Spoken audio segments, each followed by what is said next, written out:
RBI ने FY25 के लिए यानी पिछले वित्त वर्ष के लिए एक बार फिर रिकॉर्ड डिविडेंड का ऐलान किया है। आरबीआई ने अपनी बोर्ड बैठक में सरकार को 2,69,000 करोड़ रुपए डिविडेंड देने की मंजूरी दी है।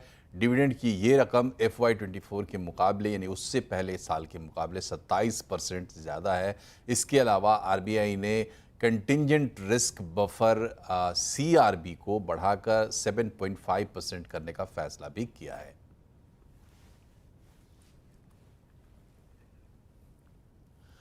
और हमारे साथ मार्केट एक्सपर्ट सुनील सुब्रमण्यम जुड़ गए हैं। सुनील जी, आपका बहुत बहुत स्वागत है CNBC आवाज़ पर। ये जो बम्पर एक तरीके से कहे पिछले साल ही बहुत एक बड़ा डिविडेंड अलॉटमेंट हुआ था, इस बार उससे भी बढ़ के हुआ है और जो CRB है उसको भी 7.5% किया गया है। तो पहले ये डिविडेंड वाली जो बात है इसको कैसे समझे एक आम निवेशक की नज़र से?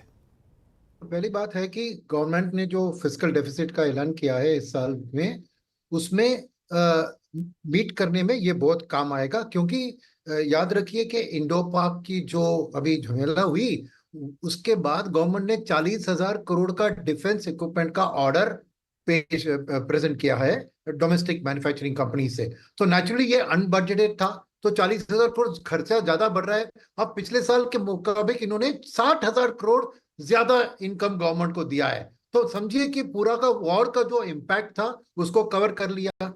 और इसके कारण जो भी फिस्कल डेफिसिट पे कुछ भी एक डाउट था कि मीट होगा, वो अभी चल गया। सेकंड, गवर्नमेंट के हाथ में जाने के बाद ये इधर गवर्नमेंट का रेवेन्यू एक्सपेंडिचर या कैपिटल एक्सपेंडिचर के जरिए खर्चा होगा, तो सिस्टम के अंदर ये लिक्विडिटी बैंकों के जरिए फैलेगी। तो आरबीआई का भी इन्फ्लेशन घटने के कारण एक रेट कट का आशा है। और जब रेट कट होता है तो अगर लिक्विडिटी भरपूर होता है तो ट्रांसमिशन सिस्टम में बहुत अच्छी तरह से होता है। तो आप समझ सकते हैं कि हाउसिंग लोन की ईएमआई, ऑटो लोन की ईएमआई, ये सब भी घट सकते हैं। तो इसीलिए ये इकोनॉमी में एक बूस्टर इफेक्ट देगा। तो ओवरऑल मैं समझता हूं कि बहुत समझदारी से आरबीआई ने इस वक्त पे, क्योंकि इस साल ये मुमकिन हुआ क्योंकि वो एक चीज था कि उन्होंने जो निवेश किया था डॉलर में, वहां पे इंटरेस्ट रेट बढ़ गए तो इनके इंटरेस्ट इनकम बढ़ गई थी। सेकंड, रुपी में जो भी निवेश किया उन्होंने, उधर इंटरेस्ट रेट कटने के कारण मार्क टू मार्केट गेन्स मिले। इसके अलावा फॉरेक्स में भी आरबीआई ने बहुत सेलिंग किया है फॉरेन एक्सचेंज का, तो प्रॉफिट बुकिंग। तो आरबीआई के पास भरपूर पैसा था, इसलिए जैसे आपने कहा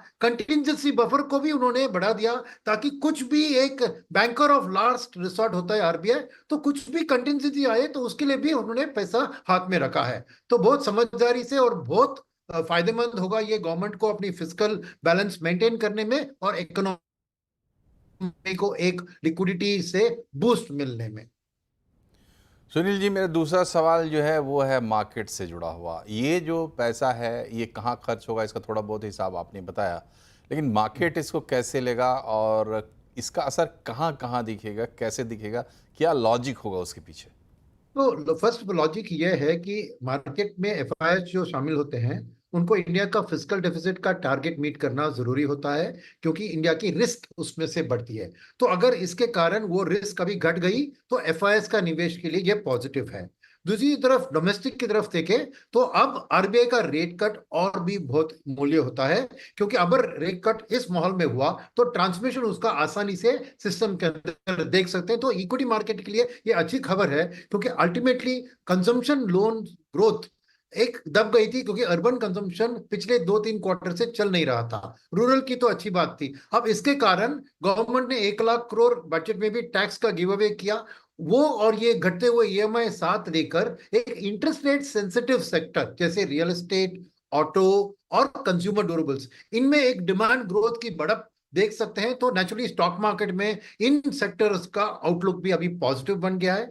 और फाइनल बात मैं कहूंगा कि बॉन्ड मार्केट में भी ये चीज के कारण आपको थोड़ी इंटरेस्ट की कटौती भी रेट्स में दिख सकते हैं, लॉन्ग टर्म और शॉर्ट टर्म में। तो डेट कैपिटल मार्केट्स के लिए भी ये अच्छी खबर है। तो ओवरऑल मार्केट इसको पॉजिटिवली लेगा। शायद मंडे को ही इसका इंपैक्ट आपको दिख सकता है मार्केट की ओपनिंग में।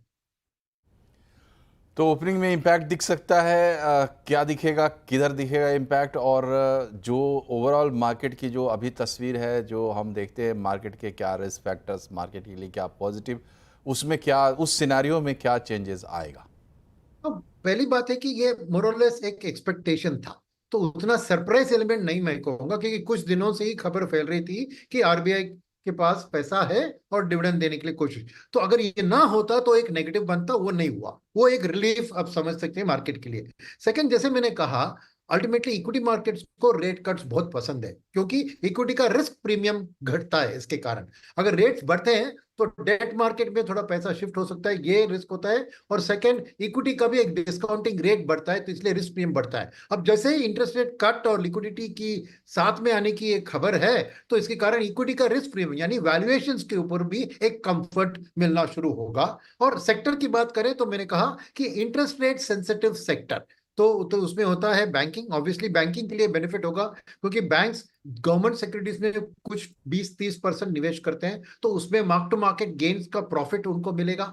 सेकंड, रेट्स के घटने के कारण, ईएमआई घटने के कारण उनकी लोन ग्रोथ भी अच्छी बढ़ेगी, तो बैंकिंग सेक्टर डेफिनेटली बेनिफिट करेगा। और कंज्यूमर डिस्क्रिशनरी और इसके अलावा कैपिटल गुड्स का भी, इंफ्रास्ट्रक्चर साइकिल के लिए भी उनकी जब अगर इंटरेस्ट रेट्स घटेगी तो कैपिटल गुड्स के लिए भी एक बूस्ट मिलेगा। तो इंफ्रास्ट्रक्चर, कंज्यूमर डिस्क्रिशनरी और बैंकिंग, ये तीन सेक्टर पे मैं पॉजिटिव इम्पैक्ट इसके कारण देख रहा हूं। तो नेचुरली अगर आप देखें तो अर्निंग सीजन उतनी अच्छी नहीं थी इस बार, तो वैल्यूएशन थोड़ी महंगे दिख रहे थे, इसके कारण शायद राहत मिलेगी मार्केट को। फ्यूचर ग्रोथ प्रोस्पेक्ट्स को बढ़ते हुए शायद वैल्यूएशन भी थोड़ा और एक रीजनेबल टेरिटरी में आने की कोशिश कर रहा होगा। बहुत बहुत धन्यवाद सर, थैंक यू।